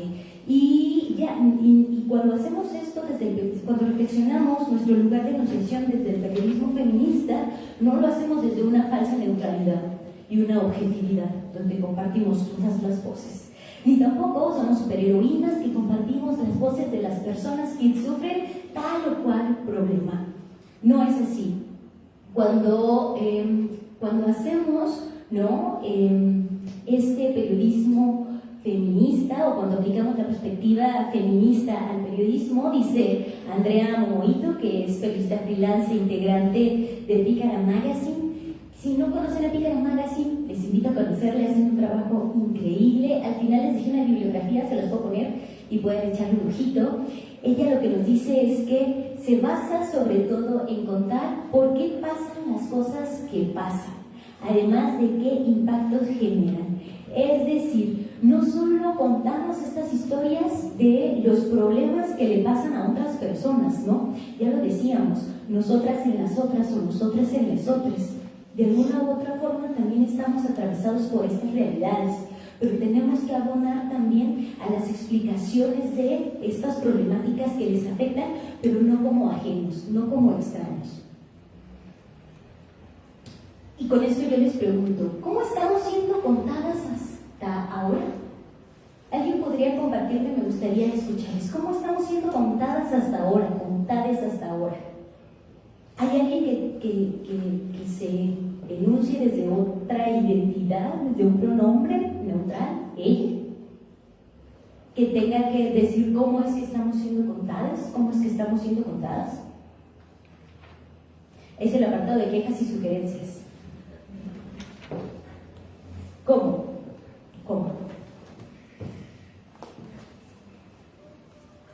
Como víctimas, ya decimos. Por ejemplo,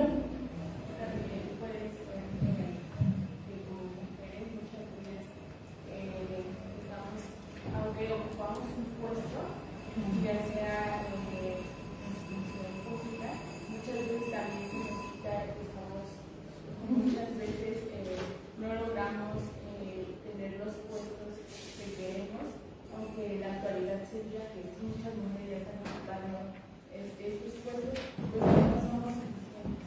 me encanta, claro, el que las mujeres o las personas, las disidencias, ¿no?, integrantes de la comunidad LGBT estén ocupando estos lugares y se estén conquistando espacios, aún es necesario visibilizar que no le sucede a todas las personas, ¿no? Y para quienes las ocupan, aún así sigue habiendo obstáculos, ¿no? Y sigue siendo difícil. ¿Qué pasó después de que nos enteramos del asesinato de Osiel, ¿no? ¿Qué se hizo visible? Bueno, pues que de alguna u otra manera el ejercicio en esta función pública, ¿no?, también se había visto obstaculizada por una suma de violencias, ¿no? Había recibido amenazas, amedrentamiento por el propio funcionariado, ¿no? Allí en Aguascalientes, ¿sí? Sigue siendo difícil. Entonces, a mí me parece que ni idealizamos ni satanizamos, ¿verdad? Ni invisibilizamos, ¿no? Tampoco lo hacemos. Lo que hacemos es nombrar y revertir las formas en las que se nos está contando, se nos está narrando.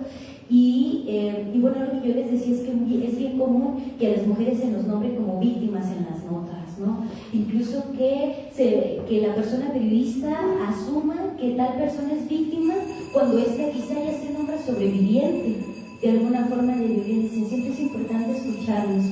Cuestionemos qué historias están siendo publicadas y qué historias es como queremos nombrar, cuáles son las historias que queremos contar, ¿no? Me encanta esta imagen, es una fotografía de Daira González.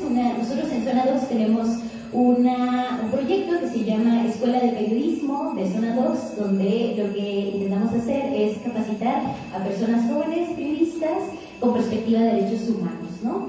Y entonces Daira, con una de nuestras alumnas en nuestra primera edición, y compartió justo las formas en las que se movilizaban y organizaban mujeres, feministas o no, en Barcelona, a través de un movimiento, sí, con estas mujeres, además migrantes, ¿verdad? Mujeres mexicanas que habitan en Barcelona y que se organizan a través de este movimiento feminista. Y estas son los carteles que sacaron un 8 de marzo, allá en Barcelona, la movilización de este año precisamente. Y me encanta. Ni la tierra ni las mujeres somos territorio de conquista. ¿Cómo queremos seguir siendo contadas como cuerpos conquistados? Desde estas posturas colonialistas, ¿no? Pensemos y contemos nuevas historias. Y bueno, ¿qué temas, qué historias, ¿no?, en este periodismo feminista y en las grandes redacciones? Ana Requena, que es la redactora jefa de género en el diario.es, yo no sé cuántas personas ya forman parte aquí de una redacción como tal, pues, pero con muchas, supongo que muchas, pero no sé si en estas tengan una jefa, redactora o editora de género. Son muy pocas, si no es que escasas, si no es que inexistentes. No es tan común, son muy pocas. Deberían de existir muchas más dentro de las redacciones para que justo, ¿no?, de manera conjunta con sus periodistas, les periodistas de estas redacciones puedan construir mejores historias con esta perspectiva de género o incluso desde esta perspectiva feminista. Pero bueno, Ana Requena lo que propone es repensar y ampliar las coberturas sobre la violencia machista. ¿Sí? Sigue siendo necesario enunciar, ¿no?, esto que es más urgente, las violencias extremas que viven las mujeres, los feminicidios, ¿no?, la violencia sexual, por supuesto, ¿no?, todas estas formas, muchas veces, todas estas formas de violencia en las cuales atraviesan las mujeres y bueno, por supuesto que también los derechos sexuales y reproductivos, retomar los temas del cuidado y las diferentes discriminaciones que viven las mujeres, ¿no? Tenemos que apostar por coberturas más amplias, pero con perspectiva, dar seguimiento, buscar enfoques novedosos, informativos y contextualizados, ¿no?, capaces de reunir diferentes puntos del mapa, trabajar con otras, ¿no? Se piensa y se trama en alianza con otras colegas, con abogadas, con organizaciones, con sobrevivientes, con víctimas, con familiares, así como un largo etcétera. Así que, además de esto, algo que nos dice Flora Alcaraz, que es periodista y directora de LATFEM, a quien también les invito a leer y les dejo al final de esta presentación, lo que importa, además de nombrar estas violencias extremas, es recuperar y tejer aquellas historias y coberturas que puedan sostener el mundo que deseamos hecho realidad. Y bueno, además de cuestionar cuáles temas, también cuestionamos el método, ¿no? Si desde el feminismo cuestionamos estas estructuras patriarcales, como periodistas con este posicionamiento político, también lo hacemos, ¿no?, sobre nuestras redacciones. Y un ejemplo bien, algo que nos dice Andrea Momoito es que si aprendimos que hay que deconstruir los géneros, también nos inventamos nuevos formatos periodísticos porque estos corsets también nos aprietan. Ni hombres ni mujeres, ni crónicas ni reportajes, géneros fluidos, que no nos dé miedo fluir, ¿no?, entre todos ellos. ¿Cuántas veces hemos demorado 6 meses en escribir un reportaje con 8 fuentes, 15 solicitudes de información y nuestras personas lectoras nos dicen, ¡qué gran artículo!, ¿no? ¿Cuántas veces hemos escrito un reportaje muy grande y nos han dicho, ¡ay, qué gran nota! O viceversa, también nos pasa, ¿no? Entonces, bueno, la idea también es cambiar estos formatos, ¿no? Y no olvidar que, insisto, tenemos que seguir contando cuáles son estas formas y estas violencias, pero también cuáles son los sistemas de opresión que las provocan. Cocinamos la información, la cuestionamos, la analizamos y la ponemos en contexto. Ya no basta con conocer cuántas mujeres solo han sido asesinadas o víctimas de esta violencia feminicida. Y aquí yo les ponía algunos ejemplos bien rápidos y les invitaba a pensar desde ahí también, ¿no? El feminismo, hay muchas críticas alrededor de esto, sin embargo ya les decía, mi postura es desde ahí. Si el feminismo debe abrazar todas las luchas, ¿por qué el periodismo feminista no lo haría? ¿No? Este trabajo que hicieron Memorias de Nómada, con este proyecto que se llama Cosas de Hombres, me parece increíble, porque además de tener un nombre súper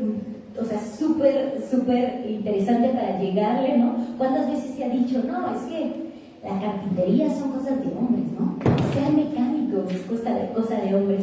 Las historias que cuentan acá es como estas cosas de hombres también son esas cosas que históricamente se ha dicho son cosas de mujeres, como el tema de los cuidados, ¿no? Cómo se cuidan estos grupos de hombres para que coman, para que trabajen, para que lleguen con bien a casa.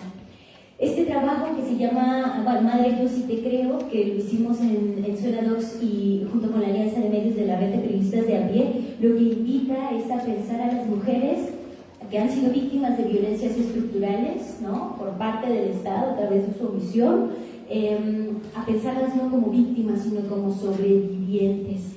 Y finalmente esta campaña que ahora mismo tenemos activa en Senadores y les invito a checar a través de nuestras redes sociales, hablamos sobre los cuidados y cómo deconstruir estas nociones alrededor de quienes cuidan y por qué cuidan. Deo es una persona género, con discapacidad y usuaria de silla de ruedas. Y él dice que al ser una persona con discapacidad, no necesariamente se le debe de pensar como una persona que recibe cuidados. Él también puede proveerlas, ¿no? Contrario a este sistema capacitista que dice que solamente quienes tienen discapacidad deben de merecer estas formas de cuidado. Y bueno, pues ahí las pueden checar. Entonces, pensar en esta reivindicación del periodismo desde el feminismo periodismo nos invita a acompañar estos momentos históricos de resistencia, estas historias que están allí, a tener nuevas narrativas, como nos enseñará Elizabeth, ¿no? A deconstruir esos discursos hegemónicos, ¿no? A pensar desde esta intersección con y entre movimientos y resistencias, feminismos, cuidados, los sistemas anticapacitistas, las maternidades autónomas, ¿no? Antes nombradas mamás solteras, ¿sí? Además del uso de nuevas plataformas y formatos, ¿no? Ahora hablamos solo del periodismo escrito, pero tal vez podemos empezar a pensar en performance para compartir nuestro trabajo, en exposiciones, en teatro, en música, hacer uso de la inteligencia artificial. La apuesta desde el feminismo debe de ser democratizar el acceso a la información y justo acortar estas brechas, porque también el periodismo feminista apuesta desde ahí. Y bueno, ya para ir cerrando bien rápido, ya no sé el paso. Ahí está. Bueno, pensemos en un periodismo de las 4D, un periodismo que denuncia, demanda, tiene un dato y tiene un deseo. Un periodismo feminista dice ni una más y a la vez dice vivas nos queremos. ¿Sí? El dato y el deseo. Ya decíamos, no es un periodismo de víctimas, ¿no? Busca, bueno, tiene como desafío de superar estas narrativas victimizantes que inmovilizan y aportar nuevos enfoques que incomoden. Les voy a pasar estas recomendaciones, que es, bueno, ustedes no deben de perder de vista esto, tener la presencia equilibrada de voces expertas, acabar con la masculinización de espacios de opinión, además de otros cargos, romper con los guetos que delegan determinados temas bajo la idea de que son temas de mujeres. Por ejemplo, en el caso de migración, es bien común que sean reporteros quienes cubren la fuente y no las mujeres. Y ahí nos regresamos a la diapositiva anterior. Entonces, ¿qué historia se está contando?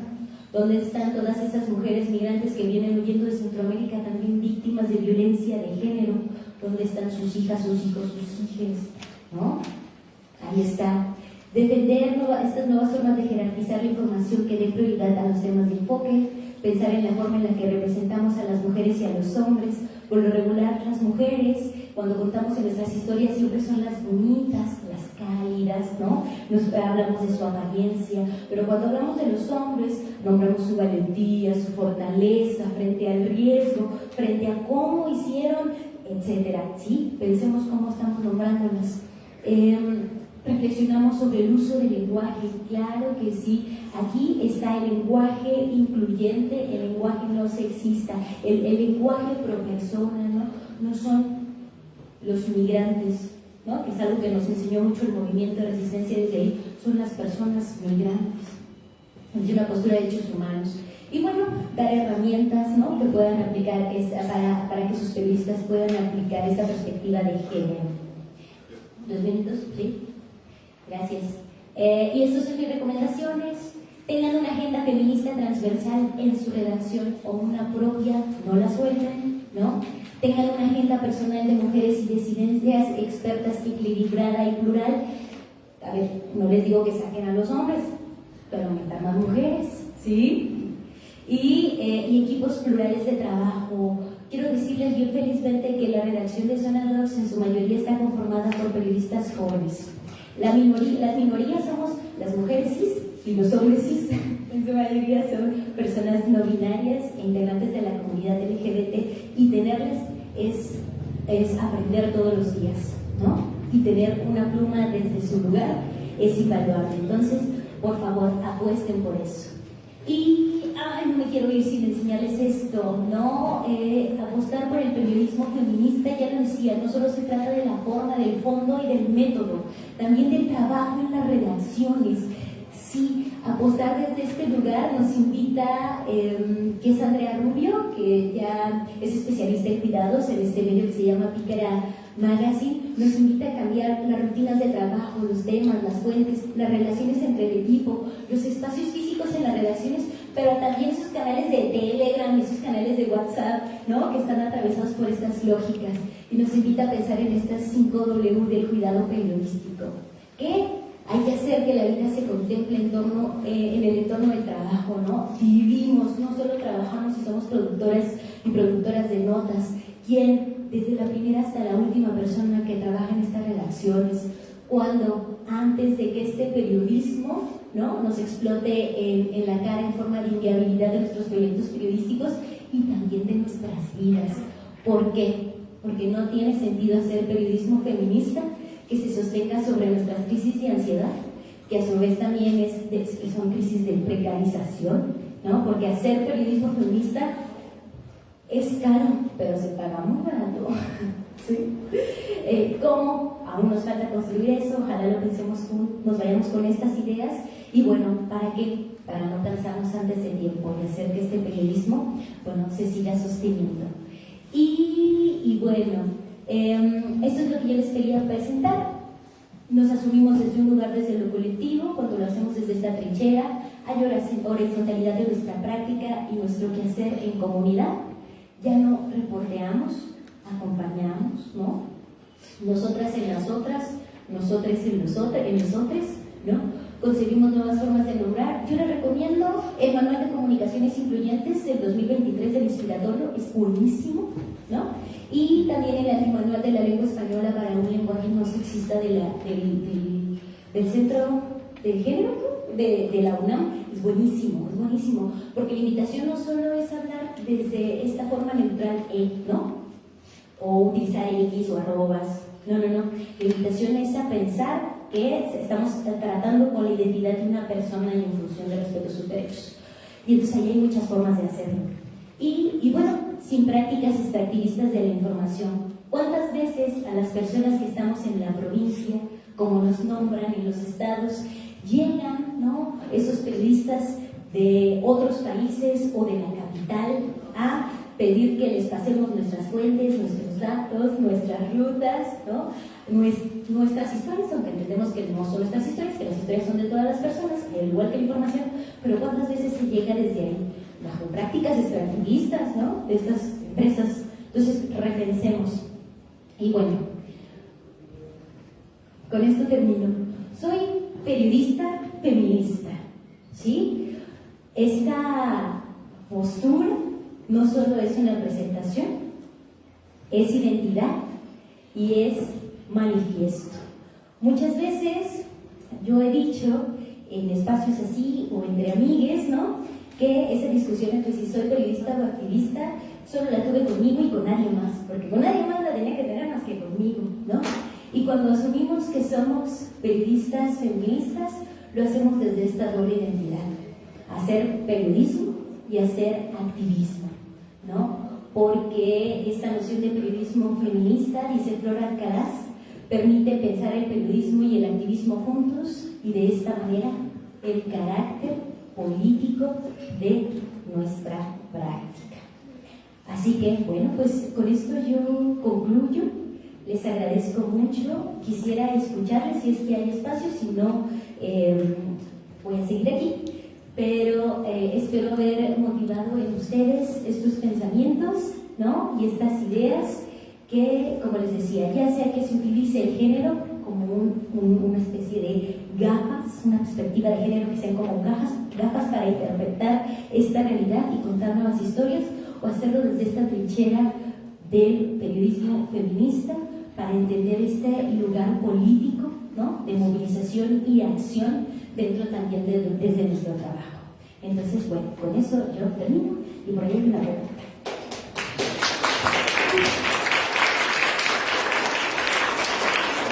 Agradecemos a Dalia su conferencia y justo vamos a pasar unos minutos a algunas preguntas que nos hicieron incluso también en redes sociales. La primera desde aquí es un reconocimiento a la labor de Dalia y dice la pregunta: se dice y se sabe que las redes salvan. En este sentido, en Zona 2, ¿cuáles son los mecanismos de protección integral feminista que implementan para el autocuidado y cuidado colectivo? Y 2, si hay alguna instancia o dependencias gubernamentales que coadyuven en su protección integral. Muchísimas gracias. Bueno, muy rápido. Bueno, en Zona Doc somos una redacción, como ya les decía, además de muy joven, hacemos periodismo independiente y todos los días lo que intentamos hacer es periodismo y no morir en el intento, ¿no? Yo creo que como muchas de las personas que estamos desde esta profesión.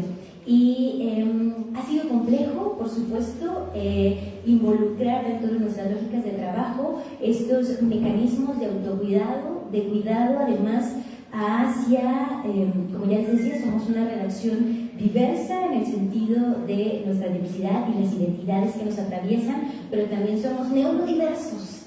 Entonces esto nos invita también a tener lógicas mucho más horizontales de cuidado y de respeto a la vida de quienes trabajan dentro de la redacción de Zona Doc.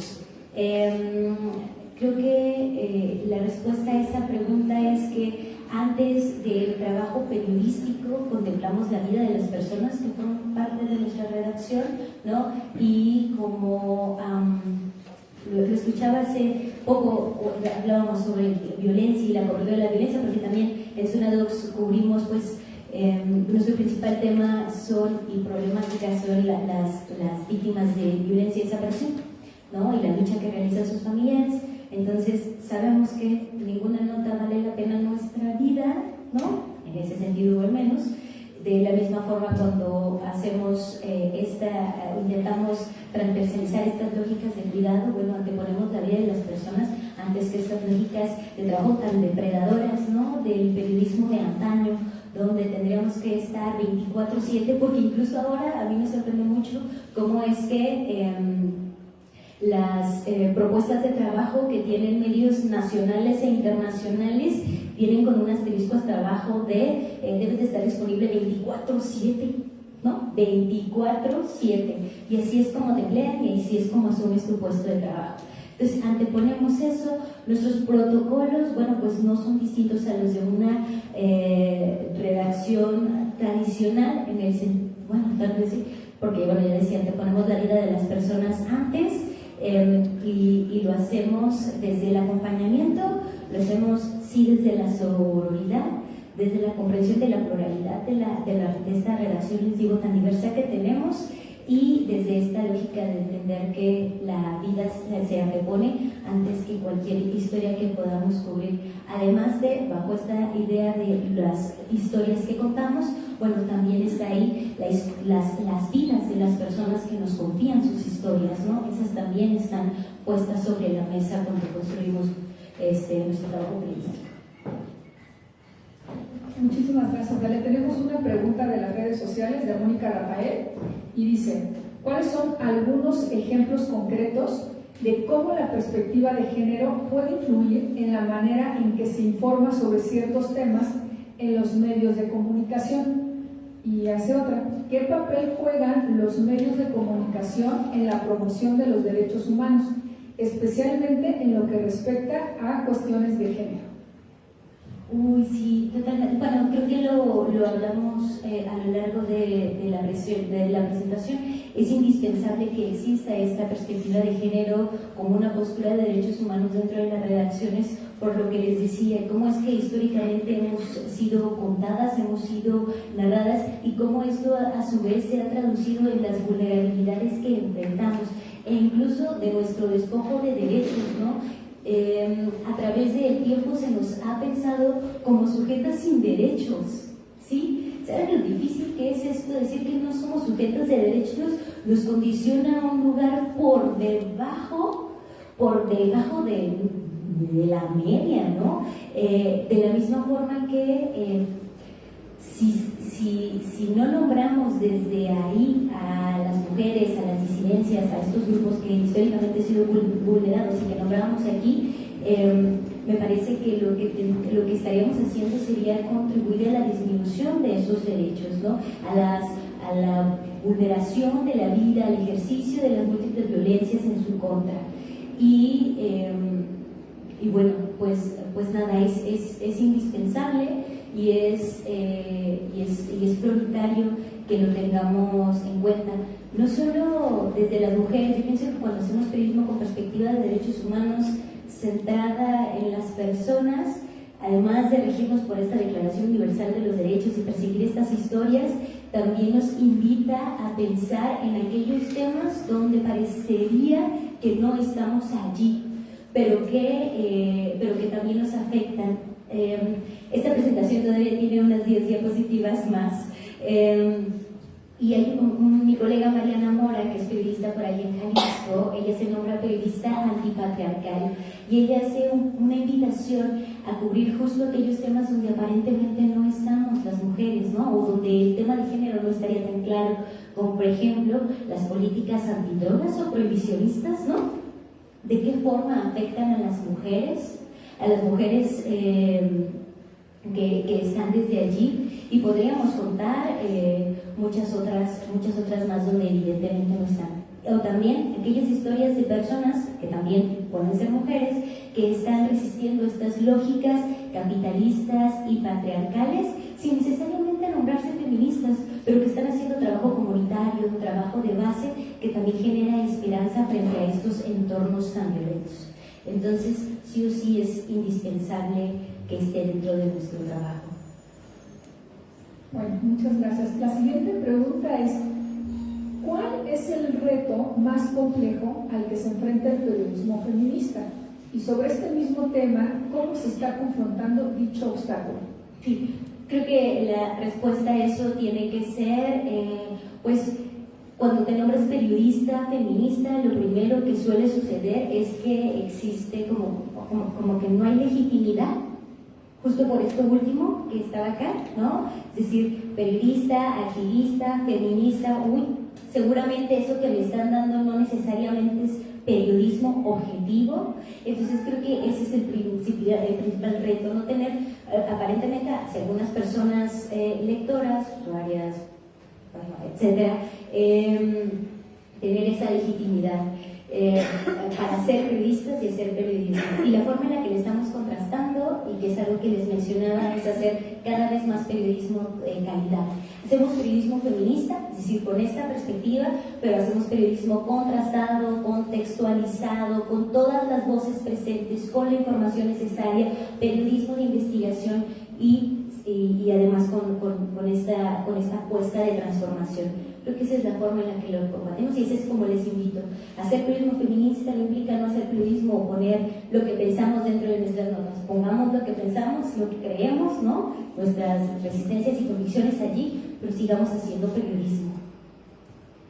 Bien, la siguiente pregunta es, ¿conoces si las empresas grandes de periodismo están realizando acciones para implementar un enfoque feminista?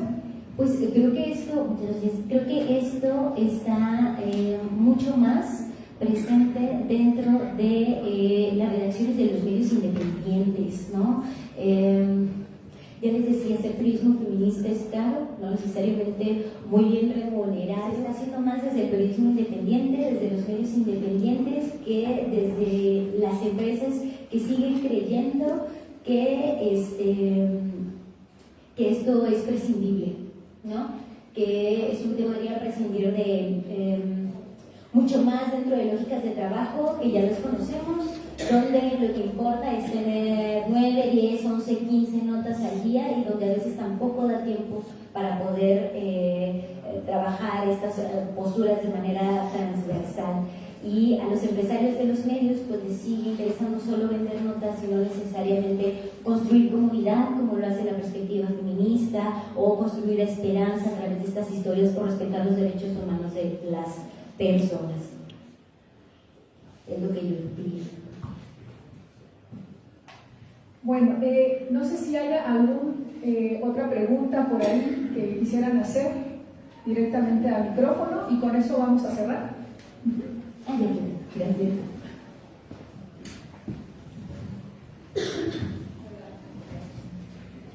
Solamente agregar que me dejaste pensando con la pregunta que nos planteaste hace un rato. Yo no soy periodista, sin embargo sí puedo identificar cómo nos podemos ver como mujeres o cómo nos cuentan, ¿no?, como mujeres en el periodismo. Y creo que estamos llenas de violencia simbólica. Creo que yo es como identifico. Las mujeres en la nota es violencia, es sobre todo violencia simbólica, es a lo que se le da muchísima importancia. Sobre todo, por ejemplo, voy a ir a una cosa muy clara, el espectáculo. Mientras que, por ejemplo, a los caballeros se les muestra como quienes no sé, son empresarios, ostentan poder, a las mujeres se les relaciona más con temas como de cosificación de cuerpos y temas, por ejemplo, de polémicas familiares, ¿no? Entonces creo que eso está muy marcado y me parece que es con algo que se tiene que trabajar muchísimo en el periodismo para lograr el cambio hacia y tener un enfoque feminista y con derechos humanos. Nada más que la cuenta.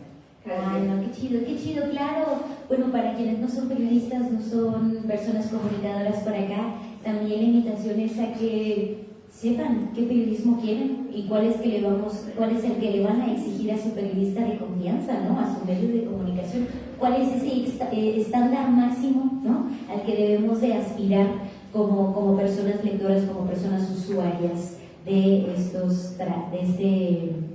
este periodismo. Y bueno, pues solo iba a mencionar que en medio de estas exigencias al Estado, yo les decía que había consultado una serie de periodistas, colegas, ¿no?, que están haciendo trabajo en los estados, al interior del país, y es que hay una de estas, y respondiendo un poco a la pregunta que hacían sobre la responsabilidad de las empresas, sí o sí hay un tema, hay una necesidad de que el Estado pueda asumir la responsabilidad de obligar, ¿no?, para que haya una corresponsabilidad compartida con estas empresas de medios, ¿no?, para que garanticen la existencia de estos manuales y estos protocolos de actuación en casos de violencia contra periodistas por razón de género.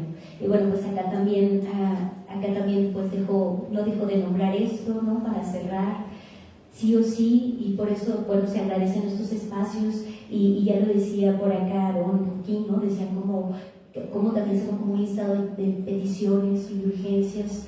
El Estado nos debe un chingo, ¿no? Nos debe a todas las mujeres, a todas las periodistas que nos han sido asesinadas, que han sido desaparecidas.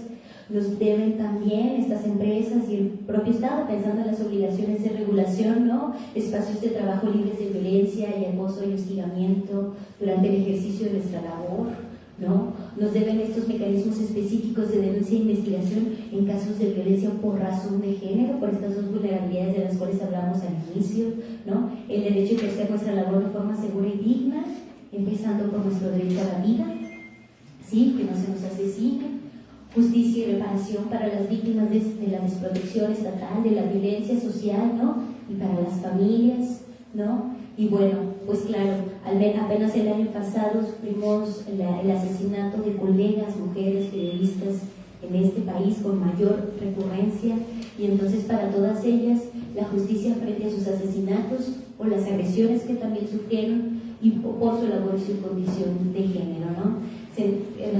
Me decía una de las colegas, y con esto termino, las periodistas feministas no están haciendo solo periodismo, están militando. Por lo tanto, debe garantizarse desde este reconocimiento su labor.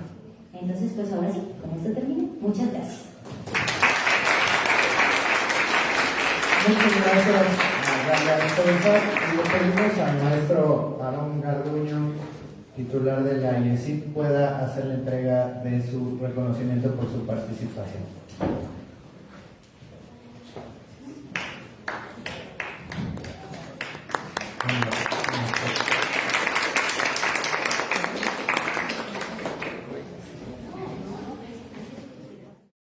Ciudad innovadora y de derechos. Gobierno con acento social.